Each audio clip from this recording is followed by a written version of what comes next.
Bonjour à tous, j'espère que vous allez bien. Aujourd'hui, je vais vous parler d'une théorie du Monsterverse concernant Lahamu, la fille de Tiamat, apparue pour la première fois dans Kong Survivor Instinct.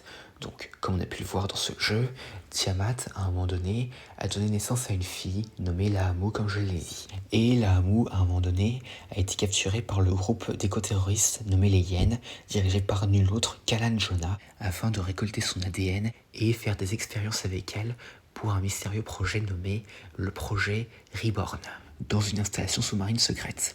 Mais en même temps, Tiamat est venue chercher sa fille, ce qui a perturbé un peu les plans de Jonah, en même temps que l'intrusion de David Martin. Et finalement, Lahamu réussit à se libérer et partir retrouver sa mère.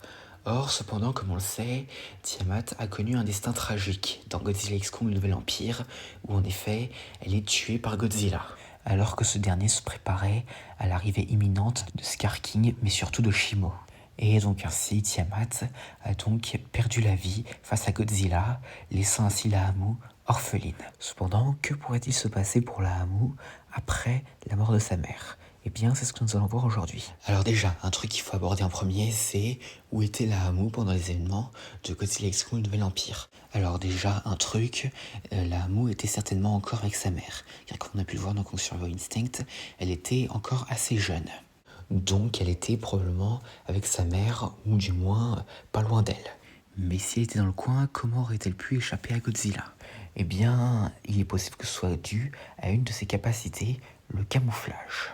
Car en effet, Lahamu est classée par Monarch comme étant biotransparente, ce qui veut dire qu'elle peut utiliser le camouflage pour se fondre parfaitement dans son environnement, au point qu'elle pourrait être parfois presque invisible. Et donc, grâce à cette capacité, elle aurait pu échapper à Godzilla pendant qu'il faisait face à Tiamat, et serait sûrement allée se terrer au fond de l'océan pour ne pas que Godzilla ne vienne s'en prendre à elle.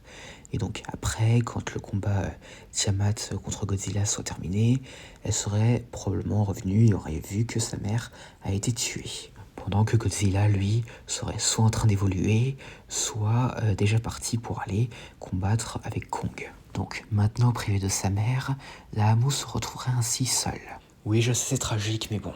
Et donc Lahamu serait ainsi poussée à mûrir et à se développer plus rapidement pour survivre face à différents titans, comme notamment celui qui a tué sa mère, Godzilla. Mais on reviendra là-dessus plus tard. Et aussi, puisqu'elle a été l'objet d'expérimentation par Alan Jonah et les Hyènes, son corps pourrait subir des modifications biologiques, ce qui pourrait un peu changer ses capacités et peut-être même la rendre un peu plus puissante, ce qui lui permettrait ainsi de survivre face à certains titans. Et ensuite nous arrivons au point que je suis sûr beaucoup se demandent, qu'est-ce qui va se passer quand elle se retrouvera face à Godzilla ? Parce que, évidemment, sans doute, Lahamu ne va pas oublier le fait que c'est Godzilla qui a tué sa mère. Donc du coup, il est fort probable que quand elle sera plus grande, que ce soit naturellement ou en faisant en sorte de grandir plus vite en se nourrissant de radiation, elle va sûrement vouloir se montrer hostile envers Godzilla pour ce qu'il a fait. Et là, plusieurs possibilités émergent. Soit Godzilla la voit comme une ennemie et donc il lui fait subir le même sort que sa mère, ce qui serait un peu violent, mais bon. Rappelons-nous que Godzilla, il peut tuer tout ce qu'il perçoit comme un danger, mais aussi il pourrait se demander si Godzilla ne reconnaîtrait pas que Lahamu soit la fille de Tiamat. Parce que de ce que l'on sait, Godzilla n'est a priori pas au courant que Tiamat avait une fille. Et donc du coup, en la voyant, il pourrait se rendre compte qu'il a tué sa mère et que c'est de sa faute si elle le déteste. Et donc du coup, le roi des monstres pourrait être un peu dans la confusion et l'incompréhension sur ce qu'il devrait faire. Et donc, si Lahamu devient une ennemie pour Godzilla, eh bien ce dernier pourrait voir en elle un miroir de ses propres actions. Mais cependant, il existe une autre possibilité. Lahamu pourrait au contraire essayer d'éviter Godzilla en voyant sa puissance.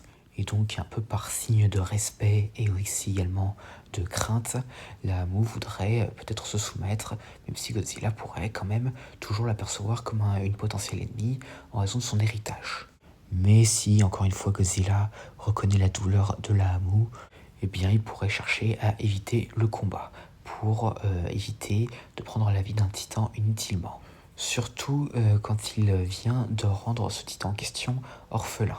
Et donc ainsi, Lahamu, si elle essaye d'éviter Godzilla, et un peu de le respecter, et bien elle pourrait essayer un peu de faire équipe avec lui pour gagner sa confiance et trouver sa place dans l'équilibre aquatique.